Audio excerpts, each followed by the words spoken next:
3 new city councilors took office in January. Here's more on how their work and life experience guides them as elected officials. I'm an internal medicine physician here at St. Charles, and one of the reasons that I wanted to run for office is the extension of the work that I do here in the hospital. I think my job as a city councilor is to help the health of the entire community and make sure that people continue to prosper throughout Bend. I ran for city council because I believed that I could do a good job. I heard from a lot of people that I've had a lot of support from other folks who had that same idea that I would be a good representative for a number of folks in town who maybe felt like they didn't have such great representation. Well, I decided to run for city council because our family's been in this community for a long time, and there were things that are really important to us. And some of those are from some of the things I learned about them having come here in the 30s. And my grandfather actually started the water utility company in 1962. So we have deep roots, and we wanted to preserve the things that we honor about the past and get ready for the future.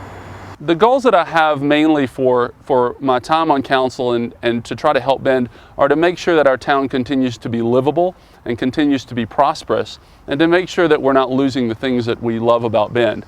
I feel like I've got a real good connection with the people. I have a real day-to-day communication with folks, and I think I have an idea of what people would like to see in their city and their leadership. My goals as a city councilor include finding a way to lower the cost of living for people who live in Bend, and moving our city beyond some of the issues that we've spent so much time on, like the water projects and the sewer projects, and get onto a different set of problems. Many friends of mine and many people that I hear from that are moving to towns and moving out of the area away from Bend are just unable to find a place to live here. We also have to make sure that we have enough affordable housing for people that want to purchase a house and live their lives here. What I learned in the orientation was that the city provides its services in a very cost-effective manner already. That in 1990 we had 11 employees per every 1,000 citizens, and now we're down to 6. So we're doing more with less, and I think that's a good thing. I think the thing that surprised me most during the orientation is just how much is going on, how many different departments there are, how many different people are all working.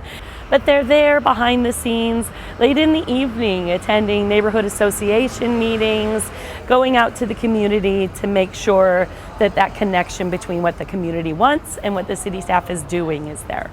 I don't think there were a whole lot of shocking or really surprising things that I found during the orientation, but one thing was just really working up to speed and figuring out how best to steer the apple cart in one way or the other without turning it over or being disruptive to how we do things in Bend. What I also learned during the orientation process is that our tax rate the city of Bend uses is fairly low as compared to comparable cities of our size and in our region. So we're going to have some structural challenges in meeting our long-term maintenance needs, especially as it relates to streets. Citizen involvement is crucial to city government. We need to make sure that we're actually doing what people want. It's their money, it's their city, it's their vision for the future. I was fortunate enough to sit on one of those citizen committees, and I felt that was very useful to the city. And I think we should continue to do things like that and continue to involve citizens in their government and the things that are important to them. I believe that this next council, I think we're going to work well together. I think that some of the issues that garnered so much media attention and raised passion so high, like the water project, we're almost beyond those now. And we're going to be into more technical matters. I have been specifically concerned about traffic and transit in our community. I really feel like there are improvements to be made that will affect all of our lives in a happier, better way.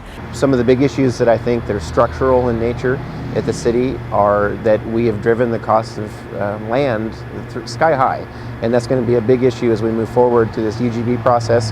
There's affordable housing committees trying to address it. While the time responsibilities and the time out of schedules are significant and will be tough to juggle, I think they're important enough and they're meaningful enough for our town that it's worth doing that.